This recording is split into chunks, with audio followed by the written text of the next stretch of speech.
аз 11 мушаки миномёт ки танҳо ба деҳаи сурх партоб шудааст, чандтои он ба ҳавлии абдусалом набиев низ афтидааст. дар се ҳуҷравудаҳлези он ду оила зиндагӣ мекарданд. дар шаби ҳодиса онҳо барои саломат мондан дар таҳхонаву манзили хешу таборашон паноҳ бурданд. субҳ вақте баргаштанд, манзилҳояшонро вайрона дидаанд.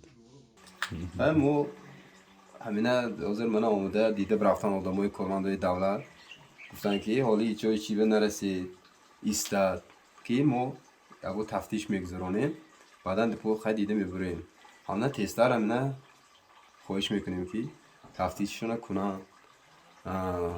мо бо омада мана инҷоя саҳамҷо хай ҷобаҷо шавем да.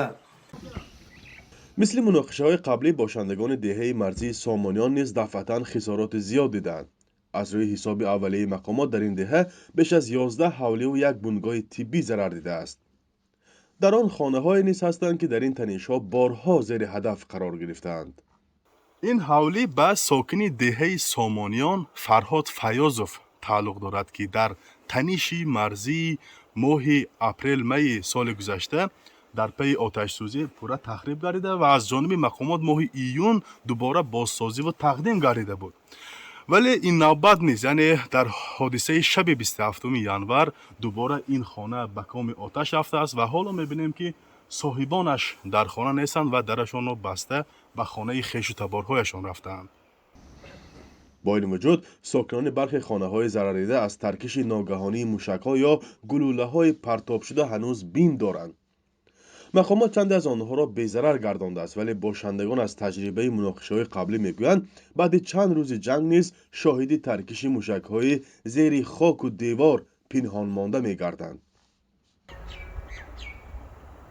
дар шаби муноқишаи мусаллаҳонаи марзӣ ба манзили муҳаммад неъматов сокини деҳаи хоҷи аъло низ ду гулӯла партоб шудааст, ки яке ҳоҷатхонаи онро тахриб намуда ва дигаре дар ин ҷо афтидааст ва ба гуфтаи бошандагони ин ҷо ҳанӯз маълум нест ки гулӯлаи дуюм безарар гардидааст ё не ва барои эҳтиёт гирди онро симпеч намудаанд.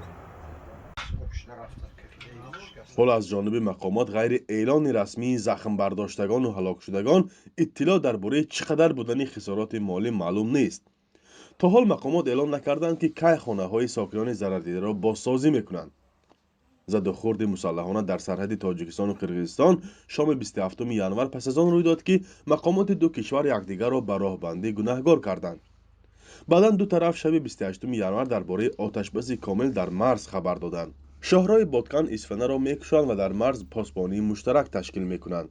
сабаби муноқишаву даъво ва хунрезӣ бештар аз 500 километри марзи таъйину аломатгузорӣ нашудаи тоҷикистону қирғизистон аст. ду тараф дар муддати 30 сол натавонистанд дар ин масъала ба мувофиқа бирасанд. ҷангу даъво ҳам асосан барои замин, роҳу об ва манобеи табиӣ сар мезанад. фарзон муҳаммадӣ, радиои озодӣ, шаҳри Исфара.